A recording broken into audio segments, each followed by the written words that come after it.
We're talking about the dreams of Daniel and how they apply today in the last Galus of Edom, the fruition of the dreams of Daniel, and especially as they apply to Ishmael and what's going on with Ishmael today. We're learning the seventh parak right now of Daniel, and the parak finishes off with some very astounding concepts that, again, just to review, we had the four animals which represent the four Galias. The Malbim explained that in every generation, all four Gullus, all four diasporas are prevalent. The only question is which is the most powerful force. And amongst those four Gullias in the end of days, so Shmuel, which is represented by the small horn growing out from the head of the beast and knocking out three horns, a third of Edom will be knocked out by Shmuel, and this their speech in the end of days. This is already the Pitaran. That will be what causes Mashiach's arrival. So let's point out one more fascinating point here from the Malbim that he says here towards the end of the parak on Pasuk Chavdal, I believe it is. The Malbim explains like this. Yeah, in Pasuk Chavei, the Malbim offers a few dates which are going to come. They've all passed already, but in Pasuk. Um, oh, Right. In Pasuk Chav Beis, it says, Aida Asi Asik Yamin Medina. Yavel Kedisha El Yona, Zmana Mata Malchus Chesana Kedisha. Until we come to that appointed time. And we know there's two ways the Gula could come. It can become Ito, become Achishana. The appointed time, whatever that time is, no one knows. And then there's Achishana. Achishana could come speedily. Explains the Malbim here on Pasuk Chav Beis, Ki Gula Tali, O Bekalas Zmanam Yud, either the time coming to fruition, the end of the appointed time, O Be'es Rotzen Gam Lefnei Azman, right? Finding Hashem's will before the time comes. Al Eis Rotzen Imiskadshu Bekusi Yisera Chiskar Hashem Lech. We have to elevate ourselves. We have to elevate ourselves to the point where Hashem comes to us as it were. Ad Shiskarev Hashem Aleim. The Gula is not about dancing in the streets and etc. Gula is about reaching Kirva Hashem, Kirva, closeness to Hashem.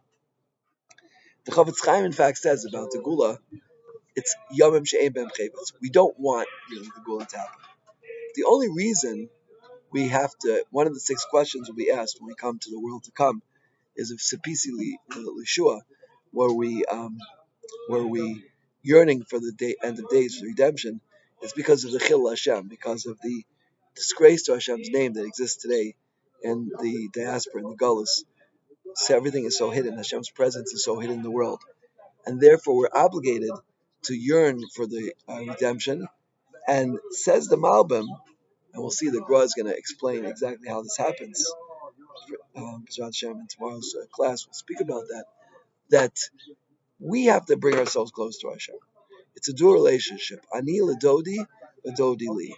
If I bring myself close to Hashem, Hashem will bring Himself close to us and reveal His presence in the Gula. The Gula is, as the Gemara Sanhedrin says, it compares it to an incredible light. Right? The people's eyes are ready for it, so they will be able to perceive that light. But the people who live in the darkness and their eyes are not trained to see light, so when the light comes, they'll be in pain. Their eyeballs will expand and maybe blow up as a result. The Gemara says in Sanhedrin, I believe it's now Tzadi Zayin, Tzadi Ches, the Gemara there says that when the Gula comes, right, the Tzadikim will be bask in the beauty of it, and the Rishonim will be blinded by it and will not be able to perceive it at all. And this is what Daniel is coming to say. This is the idea of the small, vociferous, overly vocal horn, which you're going to see that represents Shmuel at the end of days, that making their statements about destroying the Jewish people, destroying Eretz Yisrael, destroying Klal Yisrael, and that those boisterous, vociferous vocal statements that Shmuel will make will be the beginning of the Gula. But, says the Malbim, we're going to see that the Gra is going to explain exactly how that's going to happen. That's only if we respond. Yeah, if we hear Ishmael speaking to destroy us, we say, you know what? We need to get more weapons from America. We need to improve our own nuclear arsenal. We have to make a preemptive strike. Yeah. Now, again, whatever it is in the natural course of Teva, the reason that the Meraglim, Moshe Rabbeinu was allowed to send spies in Eretz Yisrael, was because we are meant to do whatever is in the course of natural behavior, right? But when you're facing nuclear proliferation, so I'm not sure exactly what the natural behavior is, and I don't think there really is a natural behavior. Our job today is, as the Malbim says, the skachu, as in Parak Zayin Pasuk Chaf Beis, the skachu b'kush yisrael ad shikar Hashem Aleichem. Right. All of these threats from Yishmael are the koach hara in the world, the power of evil getting stronger and stronger and stronger. The Zohar says Amalek in the end of days is like a candle which is about to go out. If you ever watch the Shabbos candles as they reach their end, right, there's suddenly a flash of light and then it just goes out. And that the Zohar says will happen at the end of days. Amalek will reach a tremendous level of power. And Yishmael is included Amalek, Edom is included Amalek. Rav Chaim Brisker said anybody who wants to destroy the Jewish people, threatens to destroy the Jewish people, is included Amalek. At the end of days, we'll see a time when there's a very great threat to the Jewish people and a threat of complete destruction. Amalek, Ishmael, Edom will make their presence very, very felt, and it could potentially, it looks like that we're headed for complete proliferation, nuclear, atomic, whatever term you want to use. But it looks like it's all over. It looks like there's no hope. And we're getting closer to those days. It's becoming more and more reality, whoever's watching what's going on. How do we solve this problem? So, on one level, the Malbim says, but the Gra takes the pasuk in Mishlei, Yud Beis Yud Gimel, and he tells us incredibly deep secrets of what our job is at the end of days. When we hear boisterous, vociferous vocal statements coming from Ishmael, what are we meant to do?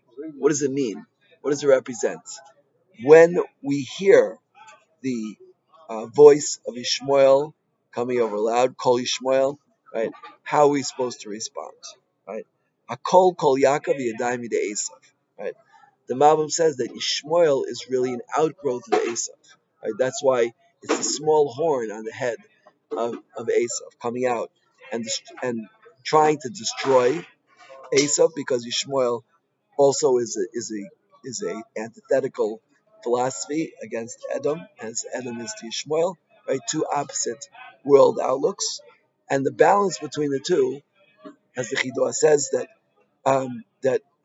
Ishmael's the psols on the right side, and Esav is the psols on the left side.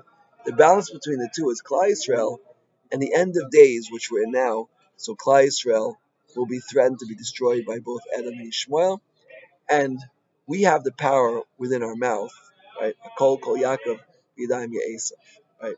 When the call of Yaakov is strong, then the hands of Esav are weak. When the call of Yaakov is weak, then the hands of Esav and Ishmael are strong. As we'll see from the Gra tomorrow in his commentary on Mishlei Yud Beis Yud Gimel, if you have a chance, take a look at it. We're going to see that our power in these days is with our mouth, with our tefillah, with our prayer, with our Torah study, Shmir Lashon, guarding our tongue, and making positive statements about every single Jew and every single person in the world. Yeah. This is our job during these days, to sanctify our speech, to elevate ourselves, as we'll see Bezrat Hashem from the Gra tomorrow. Hashem should keep us all healthy, and we should be Zoiche very, very quickly to the Gula Shlema. Amen.